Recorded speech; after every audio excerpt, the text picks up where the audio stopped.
Welcome to By-The-Bywater, a podcast on the Megaphonic Network. I'm Ned Raggett. I'm Oriana Schwint. I'm Jared Pekacek. And we're here to talk about all things J.R.R. Tolkien, his work, his inspirations and impact, creative interpretations in other media, languages, lore, rip-offs, parodies, anything we think is interesting. Thanks for joining us. Hello, everyone. Welcome to the 10th episode of By-The-Bywater. We've officially hit double digits. It's a sign of something. So hope you all had a very good holiday season, whatever or however you chose to celebrate. Let it be known that, yes, we're well aware of the state of the world. We plunge ahead regardless. So with that in mind, how was everyone's individual New Year's? Did everyone have a good time? Yes, no? Yeah. It was nice. Like, I'm in a relationship now and it's great. And that's been, I don't know. It's very nice. It's weird. Like, as the world slides more and more into chaos and darkness, like, personally, things are going okay. Yeah, same. Why? That's so annoying because it's like, oh my God, my life is actually, aside from everything outside my life, right. It's like really good right now. How does that work? How does it occur? I don't know. I almost feel like it's my fault. Yeah, you're absorbing it. Very Catholic. Yeah. Well, as someone who was raised Anglican, I'll have to come up with an alternate explanation for that, but who knows? I understand that feeling. I understand it all too well. It feels like I've been through this kind of cycle before, so, boy. Well, on to brighter stuff. We do have hopefully a fun topic to discuss this time, and some news as well. We'll get to that. But in the meantime, we hope you've enjoyed not merely the holiday season, but yes, briefly, let's discuss this. Let's discuss the bad wigs on The Witcher, shall we? I feel like I'm taking crazy pills. I just saw 6 different Twitter threads in the last 24 hours about how great this show is, but the pilot was just, I could barely get through it. What am I missing? Well, I've heard that the pilot is the worst episode, so maybe it gets way better after that. I don't know. I haven't watched it because I think it looks really hideous. So, and I am so shallow these days. I'm just like, oh, this show has a bad aesthetic. No, thank you. Well, you have to have some sort of line, that you have to have some sort of standard because there's too much to watch these days. So, Jared, I salute you for having standards. I'm like some kind of horrible fairy that's like, oh, that's pretty, I'll take that. Oh, that's ugly, I will punish it. And that's... Anyone who doesn't do that, though, is lying, either to themselves or to others. Well, thank you for making me feel normal. And let's face it, there's so much out there, and what is, peak everything TV? I'm sorry, it's sort of like, unless you're watching 10 shows at once and all the rest of it, no. It can't be done. So we salute Henry Cavill and his white hair of unusual source, and we'll leave it at that. So right, I wish everyone much luck, and I'm glad that people like it. Just because I don't like something doesn't mean it shouldn't exist. Usually. Yeah. Usually. Yeah, we can make exceptions, but with that said, let's go ahead and move on from there and leave the bard singing about tossing a coin to The Witcher to its own universe and its own podcast, and we'll just kick in with the news on other things. So, Jared, go ahead with the news. Please take it away. Okay. So there are a number of further character casting reports for the Amazon series that popped up in December, though as before, there's been no formal announcement on any of this from the studio directly. Per Variety, Welsh actress Morfydd Clark, who was recently seen as Sister Clara in His Dark Materials and Mina in the Mark Gatiss Stephen Moffat written Dracula adaptation, has been cast as a younger Galadriel, making her the first person we know of specifically cast as one of Tolkien's original characters.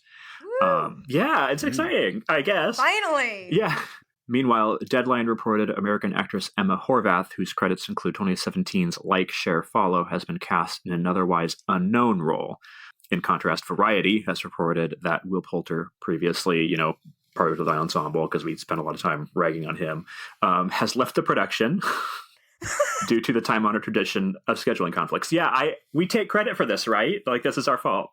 He probably would have been fine as something. But the poultices are outraged. Yeah. They're out there. The fan base surely is up in arms. Who knows? But yeah, getting back to the casting of Ms. Clark as Galadriel, it kind of seemed obvious that we were going to have Galadriel in this, is kind of my read, but it's nice knowing that we actually seem to have a potential lock on what this is going to involve here. Yeah. It's somewhat reassuring. Although it's weird to me because they that news last week or last month that they were talking about, reconvening the writer's room. Was that last month or did that happen in the end? Yeah. Okay. I kept thinking about that earlier today, and it's like they haven't even completed the casting process, and so much of TV writing can be influenced by the cast and the chemistry between actors that you didn't expect, that sort of thing, that it's a very interesting way to make a TV show.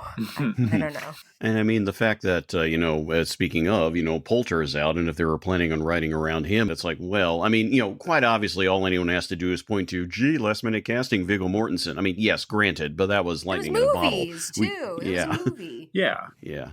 Different deal. So, but yeah, no, it's this thing that still sort of just gets to me is that, we've been getting all the dribs and drabs, still nothing formal, still no rundown. Okay, here is our cast. It's all these little side things that are resolutely, Amazon refuses to comment directly on. It's like, guys, so it's just weird. It's so weird. And I wonder if it is because situations are very tenuous, like the Will Poulter thing. But it's weird that things would be so tenuous now, like that they would have so many people not completely locked in at this stage. This late in the game. Right? Mm-hmm. I don't know. It's all very strange. Also, Australia is on fire, and you can see it from New Zealand. Yeah. Yes, that's true. If they're doing an outdoor shooting, well, maybe wait till winter or something like that. So, I mean, the best we can grimly joke about that is like, oh, hey, perfect for Mordor sequences, but right. that's a grim joke at best. So, yeah, we'll put some links to help support Australian and organizations. Yes.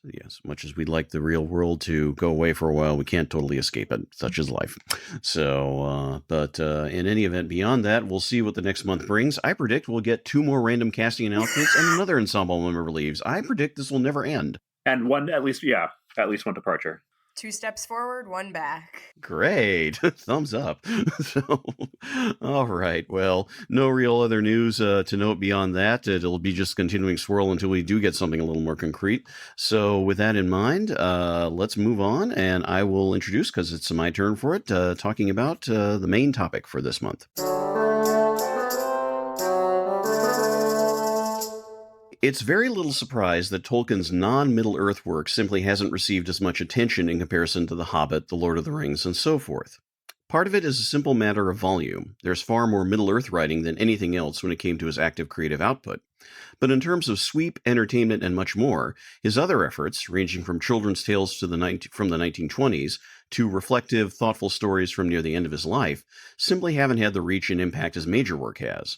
As with everything else in the podcast, we'll discuss them when we do as our individual choices for episode topics, but I wanted to kick off consideration of these shorter works with one of his most enjoyable and funniest, but also one of his most artistically fortuitous efforts, Farmer Giles of Ham, a short tale less than 100 pages long, initially published in the UK by Allen and Unwin in 1949. While often seen as Tolkien's big sigh of creative relief, its appearance following as it did both his initial writing of The Lord of the Rings and, on a wider scale, the upheaval of World War II and its aftermath, Farmer Giles was mostly complete by the late 1930s, and ultimately dates back to the second half of the 1920s, part of a wider series of stories initially created strictly for his children.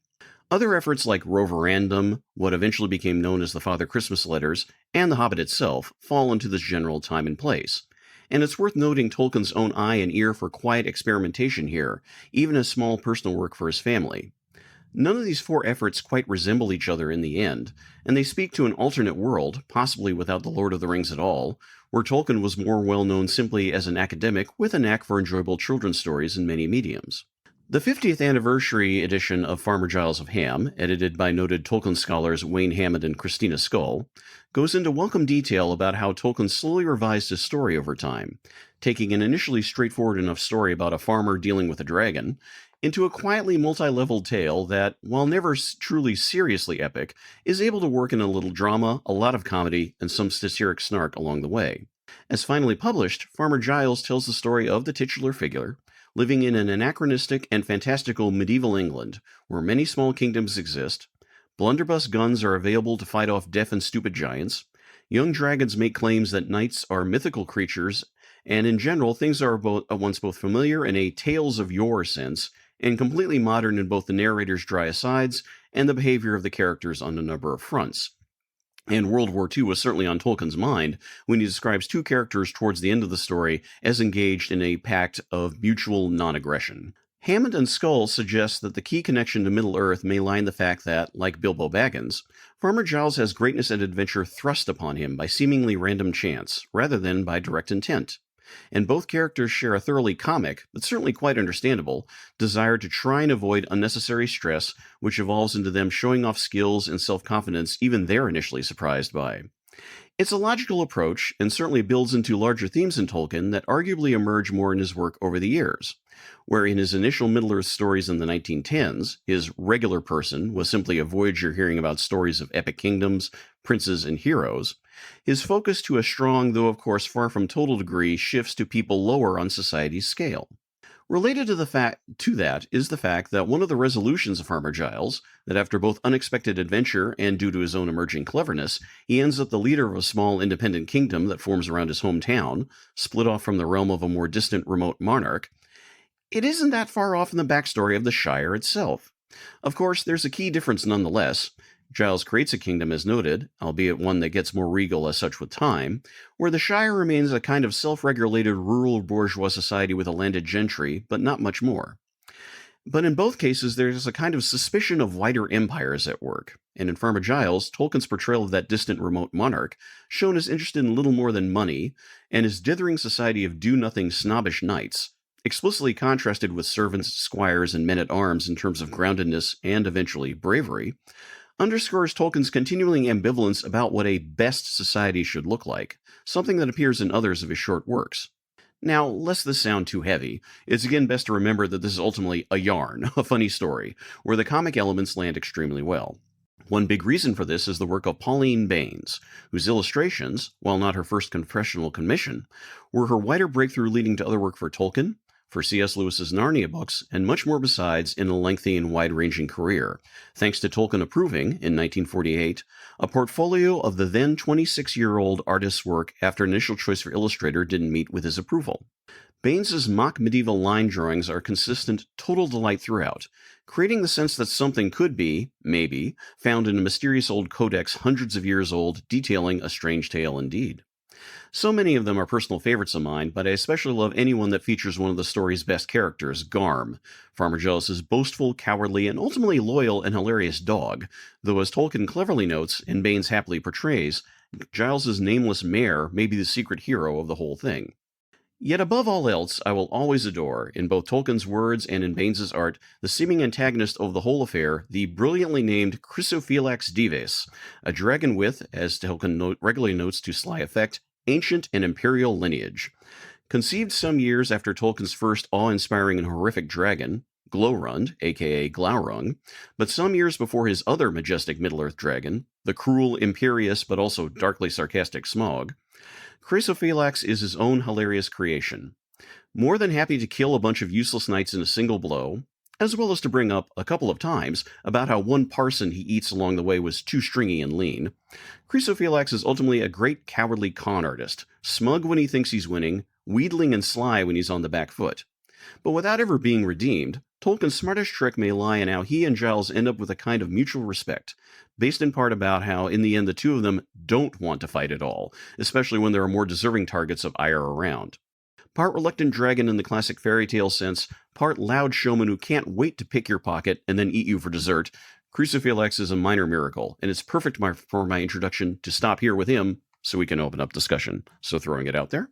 Yeah, I feel really bad because the only copy of this that my library had was not the one that you were talking about. It was just the one with the Alan Lee, whatever. So I had to look up on the internet as many illustrations as I could find. And I'm like, I really missed out on this. But it is really funny.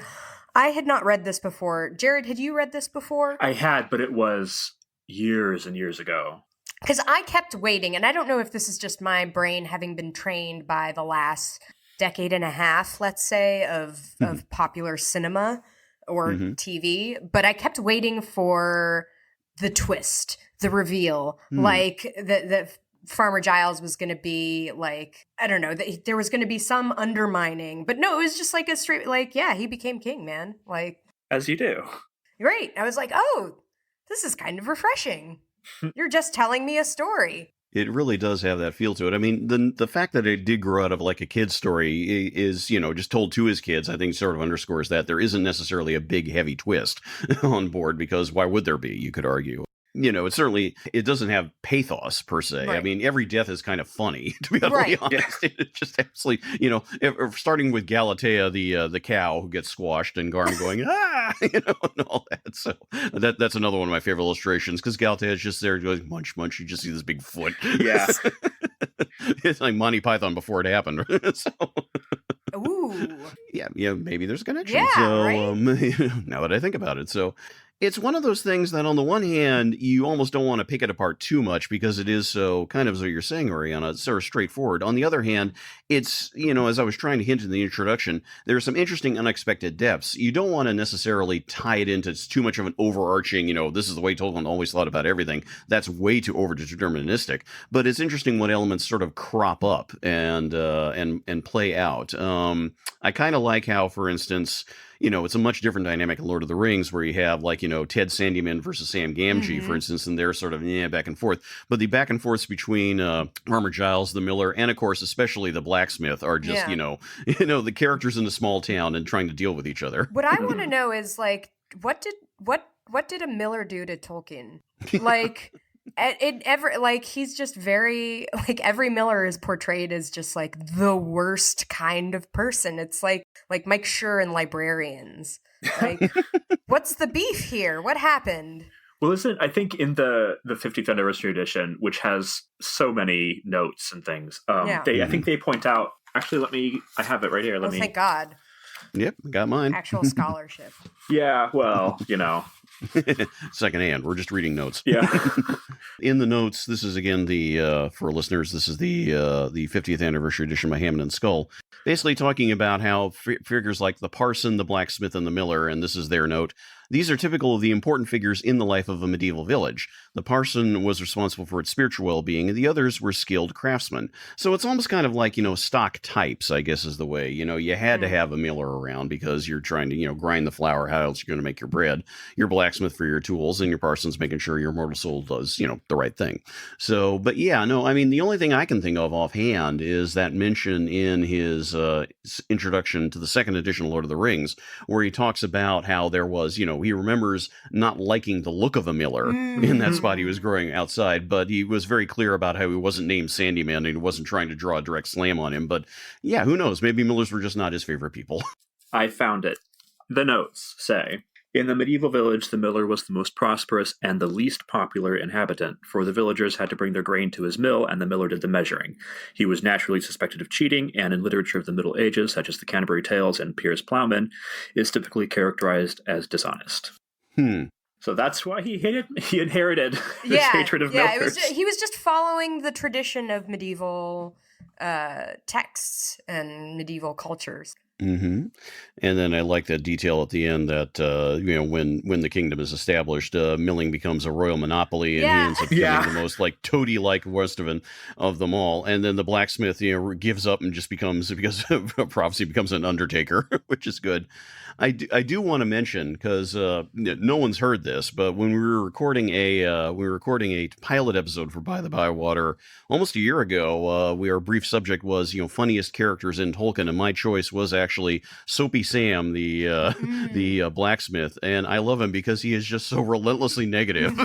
He's just such a perfect character. He's not spiteful. He just pretty much just predicts that some bad things will happen and is always incredibly glad when bad things happen because he's been shown to be right. And dare I say, we can all name people like that in our lives. We've all probably been that person at some point. I think I've definitely been that person at some point. Not something I'm proud of, but yeah. Yeah, we have to acknowledge ourselves in that for sure. I do like how it's also the basis of one of Baynes's best illustrations, and I almost want to just get on subject, just talk about those. Oh But yeah, showing Soapy Sam at work creating Giles' suit of armor, and all the crowd around sort of pointing at him with a smile, going, "Hey, working." He's like, showing like all arms, all these arms, he's like doing several things at once with an incredible frown on his face, like if I have to. yeah. So, but yeah, maybe stepping outside to this question of artistic interpretation. So, of course, up until that time, Tolkien would have been most well known, thanks to The Hobbit, for his own illustrative work. So, this is a chance when someone else does this, and of course, this became sort of the key artistic relationship for the rest of his life in terms of doing work in the field of Middle Earth, whether it was book jacket illustration, illustrations for other works, or even the poster of Middle Earth shortly before Tolkien died. And it's rare, I think, that you find somebody who's so simpatico with something like this. And I think there's something interesting too about the fact that Tolkien felt she was perfect for most of these other works, although she apparently felt not quite Middle Earth itself, although she was totally happy with the illustrations for the map and things like that, but not necessarily a full illustrated edition. It's almost sort of like he realized, or at least he felt, that her métier suited all his other stuff, or the quieter stuff, like the Tom Bombadil poems or things like this, rather than the big epic battles.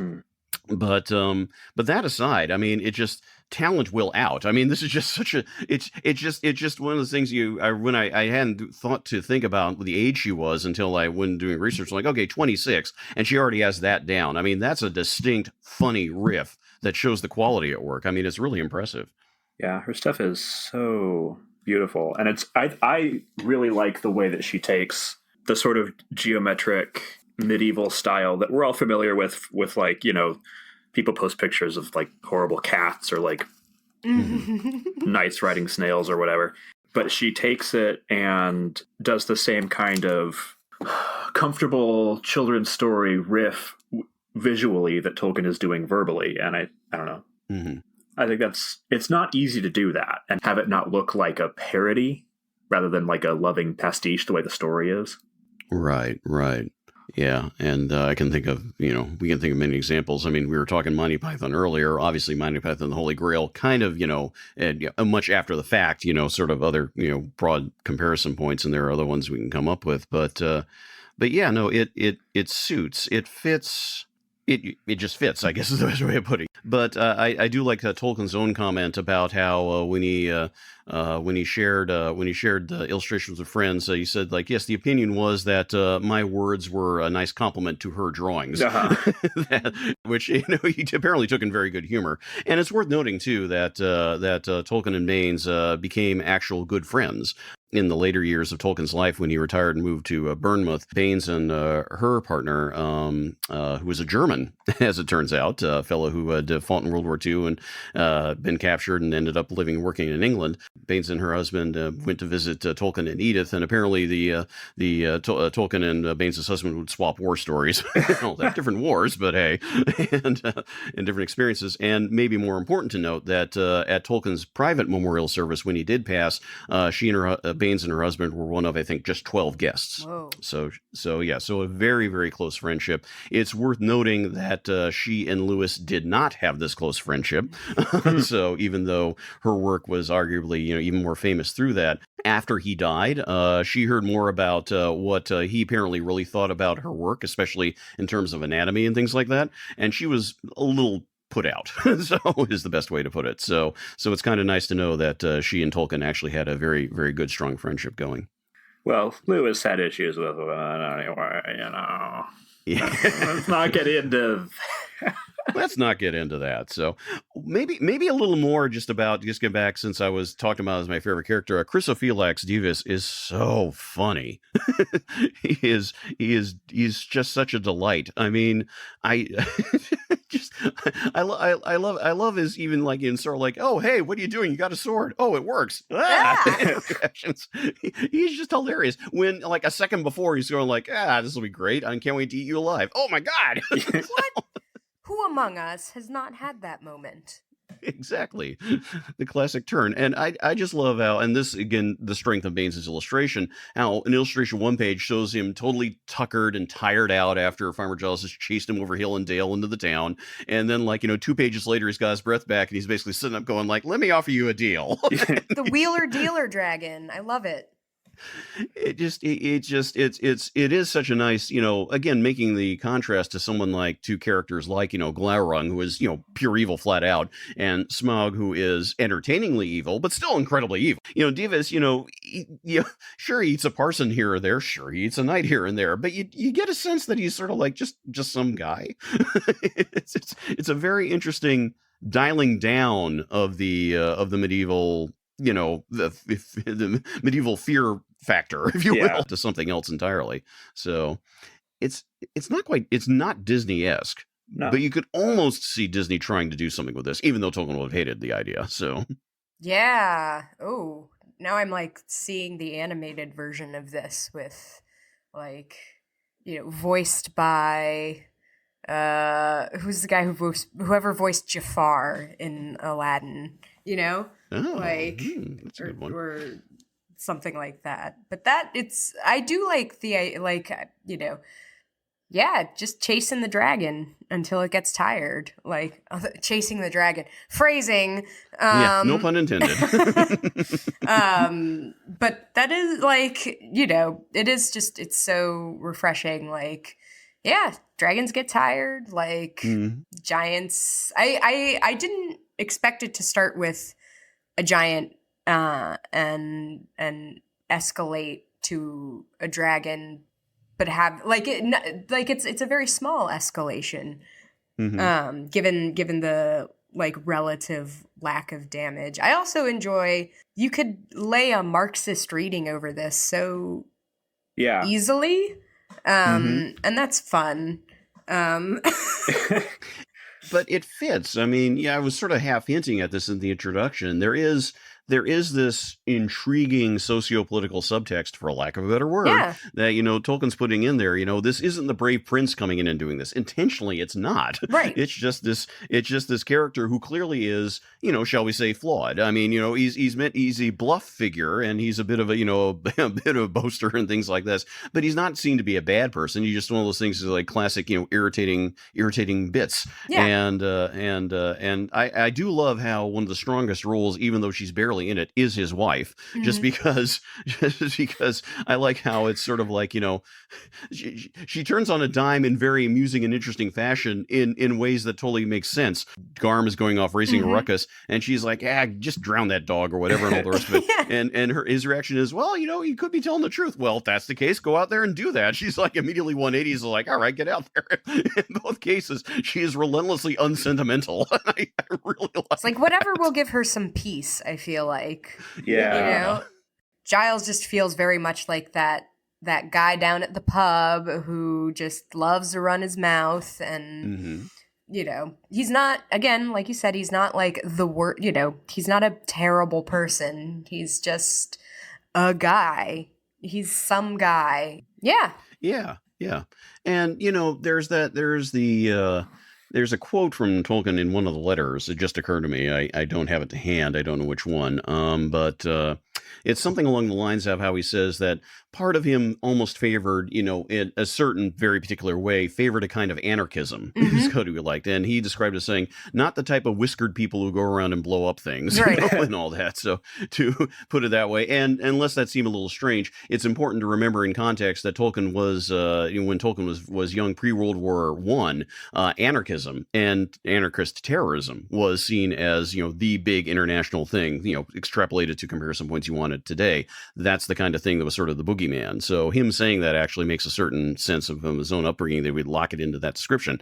But then he pretty much said that, it's like, you couldn't call a libertarian. He definitely wasn't that. No. But you kind of get a sense that part of him was sort of like, hey, just, and again, what's with all these useless people ruling if they don't have the qualities? Yeah. And I think it's interesting that even though he trashes all the kings, I forget his name, Aegeus Agrippa or whatever, the guy with the... Yeah, he's got like 7 names. Yeah, which is absolutely fantastic. One of the many jokes is that he trashes all the knights who are basically all sitting around just sort of like, basically being snobs and talking about the upcoming parties and all the rest of it. Whereas he specifically credits the king with when he has the confrontation with Crucifix and the face-off on the bridge and these, his horse is chased away. He specifically credits the king with, getting control of his horse, bringing it back, and having, personal bravery, which is the one positive thing he actually says about him. And I thought that was kind of interesting. It's almost sort of like, it's not quite a militarized view of what is worthy or what isn't, because I don't really get that sense from this story. But it's almost sort of like, hey, who are you when the crunch comes? Right. And even though the king is seen to be like a money-grubbing whatever and all the rest of it, he credits him with personal bravery in the face of it all. And I thought that's a very interesting touch. It's a case where, not the heroes aren't heroic, the villains aren't entirely villainous. This is not Tolkien's Game of Thrones by any means. But... Right. But it is this exploration of like, what are the qualities that a deserving ruler, because Giles becomes king because he has a dragon, and so I guess one could say that it is Tolkien's Game of Thrones, right? Like, okay, all right. Gurm, we've got some let's have a chat about inspiration here. But it is the sort of the unwilling man, the who is most deserving to have the mantle thrust upon him. We see that kind of over and over again. Yeah, and it's a case where, again, it's almost always it's, a guy rather than rather than a woman. But nonetheless, what's interesting here, and again, this is not something we see in the shorter works per se, but he doesn't marry up. There's no elf queen comes along. There's none of that going on here. It's just sort of like, they're just a couple and they just happen to become king and queen. And in the unpublished notes for the sequel, which are in the 50th anniversary edition, he just dashed out a couple of quick pages, and that was about it. They talk about his son and their son, I should say, and he's going to become, inherit the kingdom. But basically, just they portray him as just a guy sitting around in the stables chewing on some straw, and, and Giles comes in and say, "Hey, what are you doing?" and all that sort of thing. And again, it's relentlessly unpretentious. It's just sort of like, hey, yeah, which is actually like an interesting contrast to particularly the Middle Earth stuff, where kingship and rulers are, it's very divine right, bound to blood, that sort of thing. Whereas this is, Giles doesn't have king's blood or anything. He just happens to be given the right sword and, take this dragon to task. That's it. That's how it happens for him, which is, it's interesting to see him do that. I wonder if that was like a vacation for him, kind of, as a writer, to do something so different.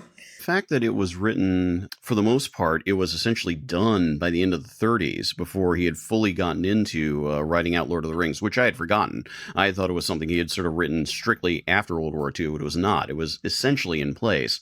But you contrast something like, for instance, and I mentioned this last episode, and just to say it again, I am currently halfway through a reread of Lord of the Rings for the first time in about 10 years. And to my mind, mentally contrasting scenes where Aragorn, for instance, is very particular about Anduril and his lineage, and very, very much so, especially when he's in Rohan. Compare that to Giles and, Cody Mordex, aka Tailbiter, which is a wonderfully low-key, almost crass name for a sword. and it just sort of, it's a much different approach. So yeah, so I think I think there's an unconscious difference. I don't know if it was explicit, but I think he clearly is just sort of like, there are different ways to do this. There are different ways to approach this. Even in Lord of the Rings, which does have the divine right stuff and all that, Aragorn still has to go through so much to prove that he's worthy of the kingship. And I think there's similar notes, undercurrents here, where Giles is just like, he doesn't necessarily want to be king the way Aragorn does, but he still has to do all this stuff to show that he's smart enough or good enough at making bargains or whatever in order to, get his own little kingdom in the middle of England. King deals. Yeah, wit, thinking on your feet Yeah. really is the key for this whole thing, and even a bit of prep. I mean, here's something funny. I like how both in Lord of the Rings, if we're talking about Sam, and then here with Giles, rope is key. Yeah. Being prepared, having a little bit of something to hand. And just that again, this sort of restating something here, but I think it's true. The sense of not putting on airs. One of the the contrast between, I mean, one of the funniest things, which is also almost stereotypically accurate about medieval documents, is how there's the big fancy letter that's sent from the multi-named king to Giles saying da da da da da da da da, and then his actual signature of the king's is just a blot. Yeah. And just clearly Tolkien on a linguistic front. I mean, he even throws in a reference to the Oxford English Dictionary when it comes to the definition of a blunderbuss. That's a very intentional knowing joke there. But the contrast between the incredibly highfalutin language, of course, set in that fancy font. I forget the name of the font. Well, it's black letter, isn't it? Is that what it is? Yeah, okay. And just how that's done versus the realities of it. And this whole question of sort of like, reality and worthiness, I think one of the funniest jokes in the whole story is the story of the dragon tail. That's served at the feast. Yes. And it's just this amazing culinary joke, and basically an argument sort of like how things go over time just becomes sort of like, dare I say, empty ritual. I'm sure he had thoughts on that too, but it's just so funny because, and again, if you haven't read it, the idea of this small detail here is that the main kingdom, the one ruled by, Mr. Latin name guy, the idea is every year a knight is supposed to go out to the wild lands and go find a dragon, kill and cut off its tail and bring back a little feast on hearty dragon meat. But over time, everyone's like, yeah, that's a lot of bother. and so it becomes a chance for the king's cook to create a mock dragon tail that's totally like marzipan or other things like this. They give a detailed description of what it's like. And another great Baynes illustration of a knight carrying it in. It's sort of like, hey, here you go. Just a big sheet cake, man. Yeah, it's not something that drives anything in the plot. It's just an aside, but it's a perfect aside. It really is. The thing about the letter reminds me to ask this question aloud. Who is this book for? That is a good question. As we've said, it was a story he told to his children, and they include that version in the back of the 50th anniversary edition, and it's like 2 pages long, and it's very simple. But this version, which is still written mostly like in a very kid-like, child's book narration kind of way, has all these weird linguistic jokes and like sections that are in Latin and like names that are long in Latin and all these weird puns and references to things. And it's like, I don't know, I can't imagine a child fully enjoying the book just because of how much stuff there is that is going to go over their heads. And not even in like a Pixar way where it's like, this one's for the parents. It's just like so much of the humor you're only going to get if you're reading it as an adult. So not just as an adult, but as an overeducated adult, perhaps. Yeah, someone who maybe studied philology at Oxford. I don't know. Just spitballing. I don't know. I mean, my take on it, such as it is that, it would be interesting to think about this story if The Lord of the Rings never happened. If this was like, one of the, not the last thing he did, but let's say we only did minor works after that. We did The Hobbit, but then he did this. I'm sort of half mentioning this in the introduction. And then it becomes just this curio. It's a total curio. And I'd be willing to bet that there are tons of things like this, not necessarily exactly like this, but tons of similar things like this from people, of his age, of his background, published, people who've gotten to a particular position in life, whether it's an academia or whatever, and just sort of like his story, which is almost self-amusing, is what it is, is what it feels like. But it because it's Tolkien, we know about it. It's sort of like it emerges more clearly, and it very much captures an England that is.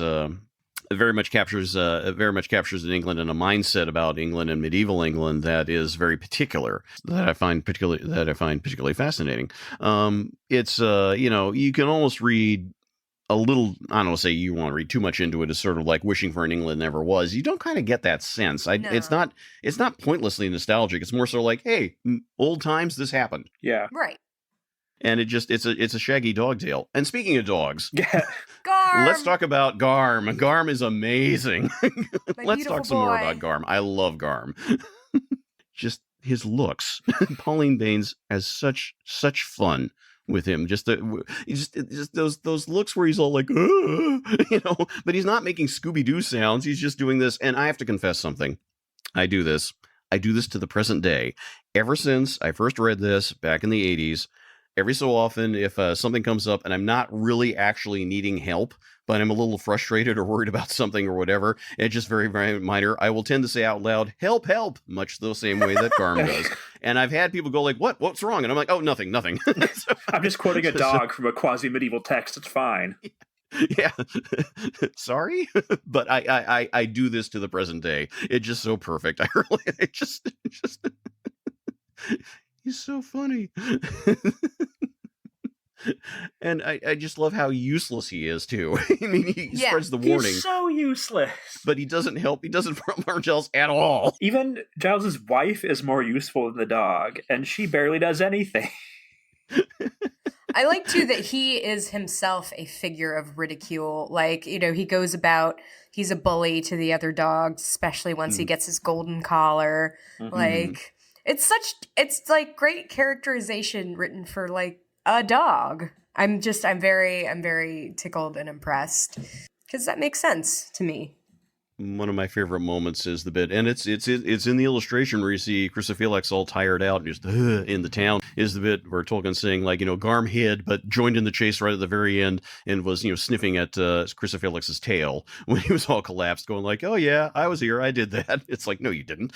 I kind of do now want to see an animated version of this, not Disney, but like a Baynes inspired animated version of this. That would be really fun, actually. Yeah, no, I completely agree with you like on that. Garm is like the perfect animated sidekick. Yeah. And the mare is team mare all the way. She is a delight. I love that. Like, it's like she just kept everything to herself. She kept all of her doubts, and she just goes along with it. She's like, okay, this might as well happen. Horse life is already so goddamn weird. Right? Yeah, just she seems very, very just sort of like, but also crafty too. Like, she was pretending to pull lame because she didn't want to go to the dragon. Yeah, and then just recovering it shortly thereafter. It's like, oh yeah, I'm all better. I got better. Yeah. Yeah. More Monty Python. I wonder. Once again. I wonder. Yeah. It's definitely there. So I'm doing some scrounging. I knew about one adaptation of Farmer Giles. It looks like there are two. What? I'll explain what I'm seeing. Now I'm seeing kind of random ones here. It looks like there was, according to the BFI site, and they would know, there was a Farmer Giles adaptation from 1985, which I guess was done for children's TV, but it's kind of unclear. It may have just simply been a reading or something by the actor Freddie Jones, which is good casting. I would enjoy hearing that. But the one I'm more familiar with, and it seemed like storyteller. It seems like it's Freddie Jones doing this for BBC One. Okay, so that might have been just either a story reading or maybe for radio. It's not clear, but there was for radio another adaptation in 1992. And this one I know about. You might remember when we were talking about Tom Bombadil a few episodes ago, and I mentioned how that in 1992 at the Tolkien Centenary celebration in Oxford, Brian Sibley was doing a presentation about the Tales from the Perilous Realm series of stories that he was adapting for radio from Tolkien, and he adapted the section on Tom Bombadil from Lord of the Rings for that. Well, one of the other things he adapted was Farmer Giles. And there is an adaptation out there. And again, as I mentioned beforehand, you can hear that adaptation through Audible, or you can buy the CDs of it. The casting of Farmer Giles in that one, and I still remember Brian Sibley playing clips from it, and I'm just thinking, this is perfect. And it really is perfect. It's really worth hearing. Brian Blessed as Farmer Giles. Couldn't ask for better, classic boisterous, oh hey, and all that. It just perfect voice casting. It's a beaut. I forget who plays Garm, but Garm's pretty hilarious too. They have Garm just do his thing, just being like a panting, whining dog. It's fantastic. I forget who plays Chrysophilax. I'm trying to look for credit lists here. The point is, the adaptation is out there, audio. That's strictly a radio adaptation, but it's pretty damn funny. Having said that, yeah, I'd love to see one with Pauline Baynes style illustrations. That would be top notch. That would be easily the best way to go. Yeah, there was a studio that did an adaptation of the Redwall stories. Oh, yeah! Oh, I forget when. Yeah, but they did this. Their animation style was a lot Baynesian. I don't remember the name, and I only saw like 5 seconds of the adaptation, but it looked the way I would want an adaptation of this to look. This wasn't the PBS one, was it? You know, it might have been. I seem to recall that coming on in the afternoons as a kid, because we didn't have cable, so like PBS was all we watched. You'd think there'd be room for something like that. I mean, who knows? It's almost sort of like, given the way that production deals have been set up, I don't think of Amazon as a kids programmer per se. They don't. No. They don't leap out for me that way. But they're like, that is like a thing that is like, that's an entertainment business story that I recall many people have written over the last, I guess maybe it was a couple years ago, but it was very like, oh, all the streamers are diving real hard into kids programming, and maybe an HBO Max not series, but just a little movie, like just a little 90, not even 90 minutes, just a little 70-minute movie. Yeah. I mean, it's the type of thing that, depending on how you want to do this in terms of voice casting or things like voice casting, you pretty much just go all over the map. It's almost the type of thing that I could see someone like the English comedian Bill Bailey doing, because he's a noted Tolkien nerd, and he has enough connections with folks like Simon Pegg and the crew like there that. We go. Yeah, it could pull something together. I mean, why not? I guess is my take on it. It could be a very good voice cast for that. But yeah, no, it'd be interesting to see an animation, especially if, as Jared's suggesting, we do something that's more like Pauline Baynes, 2D rather than CGI 3D, which I think CGI would be totally wrong for this. This needs the old school look, the old school 2D look. That's essential. And I do love how on the cover of the 50th edition, as Jared has there too, that the Baynes illustration, which was done for an earlier version of the book, just shows, Giles completely like, flat on his butt, Garm running away, and Chrysophilax just basically up on his haunches, just laughing. Yeah. It's kind of amazing. And I also love the detail of the bird that's sitting in the branch looking all going like, you got me. Yeah. Sucks to be you. Yeah, too bad. And then you look at the back and there's the mare just eating grass going like, life's good, I'm fine. Can't see me if I don't move. Yeah. Why move if I have to? So there's not too much more ultimately to say about Farmer Giles. It is something that it's such a fillip. You can't really, it's certainly not one of his honestly deeper short works, and that's something that if we ever get to Leaf by Niggle, maybe most obviously, but certainly Smith of Wootton Major, that the themes are a lot more, let's say, adult, for lack of a better term, in terms of more philosophical depths. This is clearly just more like what you see is what you get type thing. But it is, I do like it for that reason. Mm-hmm. It is something that it's a good brain cleanse after thinking about the deep themes, right. As we've been doing now for most of these episodes. It's sort of like he had this other side to him, and it reminds me of that. I apparently liked his own sense of humor, as I understand it, which is certainly evident in Lord of the Rings. Dry asides, and Gandalf being incredibly funny a lot of the time. Sassy Gandalf. Yeah, just going off on things. It's just a reminder that apparently, if I remember right, Tolkien really loved the Marx Brothers, and he loved to pull off tricks with his false teeth and things like that. Of course he did. Why wouldn't he? My grandpa did. It's like the only good thing about having false teeth is that you can play like increasingly weird jokes on people. Mm-hmm, yeah. Mm-hmm. Yeah. But there we go. All right. Well, I don't have much more to add, really. Does anyone else want to throw in any last things? Oh, no, I totally had something. What was it? I can't remember. I was like, I should bring this up when we're done talking about adaptation. Do you remember at which point in the conversation? I don't know. It probably had to do with the dragon. Chrysophilax is wonderful. And I do hope, by the way, I should have thrown in to this point that that's my guess at the pronunciation. It's been such a long time since I heard said it out loud. I forget. So I should have double-checked this. I kept telling myself I needed to do that.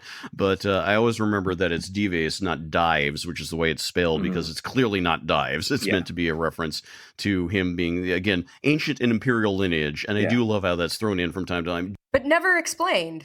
It's just like with the king. It's sort of like it's the thing, like, it's just sort of like he's incredibly pretentious name on top of names and all that, instead of something like Giles, instead of something just sort of basic. And again, maybe a final note for a character, the narrator. The narrative voice is having such fun throughout. Mhm. I'll just quote a bit from the very end when Crucifix has basically been released and he's gone back. Let's see now. Dun-dun-dun. He flew back to the mountains slowly and laboriously, for his wings were clumsy with long disuse, and his size and his armor were greatly increased. Arriving home, he at once routed out a young dragon who had had the temerity to take up residence in his cave while Crucifix was away. It is said that the noise of the battle was heard throughout Venedotia. When, with great satisfaction, he had devoured his defeated opponent, he felt better, and the scars of his humiliation were assuaged, and he slept for a long while. I'm sorry. I mean, I'm either easily entertained or I just love that voice, but it's kind of perfect. It's almost Douglas Adams-esque, almost. So that's it's the same sort of vibe. But I do love it. I do love the story.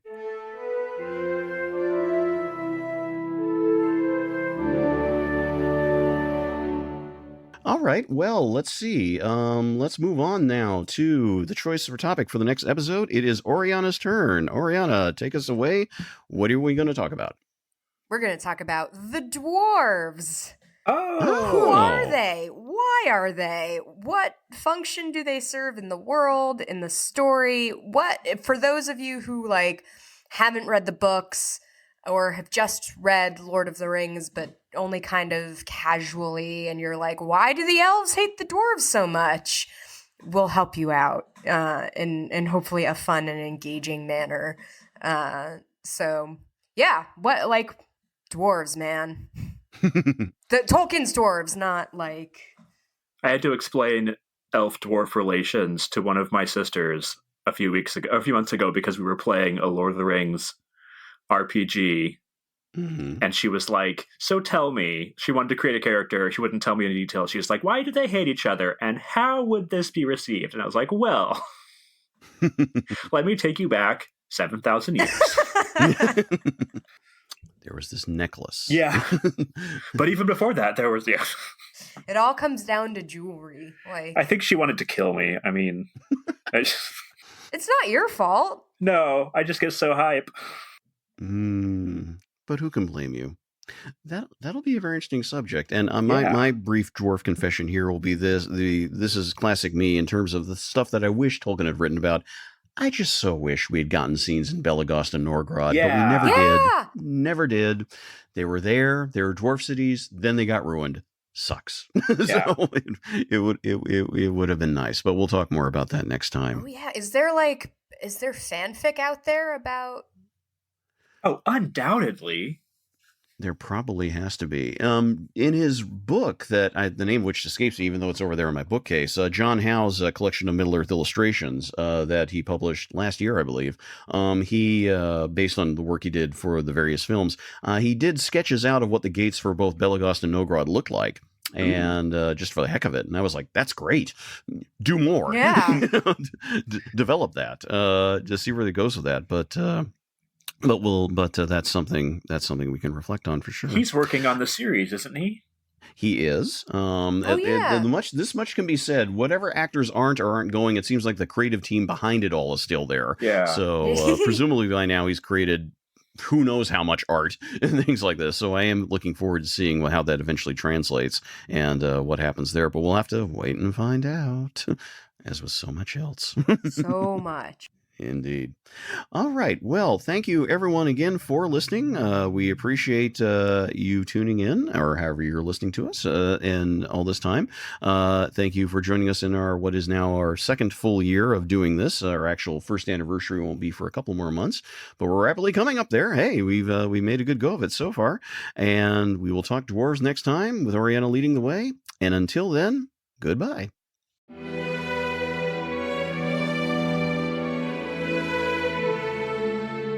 Thanks again for listening to this episode of By-The-Bywater. Please subscribe and rate us via your favorite podcast listening options. Episodes and show notes are at megaphonic.fm/By-The-Bywater, all one word. You can also message us through here. Email us at bythebywater@megaphonic.fm, or follow us on Twitter at By-The-Bywater. You can also follow us individually on Twitter and ask questions there. I'm at Vandroid Helsing. I'm at Schwinter, SCHWINDTER. And I'm Ned Raggett. 2 G's, 2 T's. By-The-Bywater is a proud member of Megaphonic Podcast Network. Find all our fancy little shows at megaphonic.fm. We hope you join us again next time. Until then, Namarie.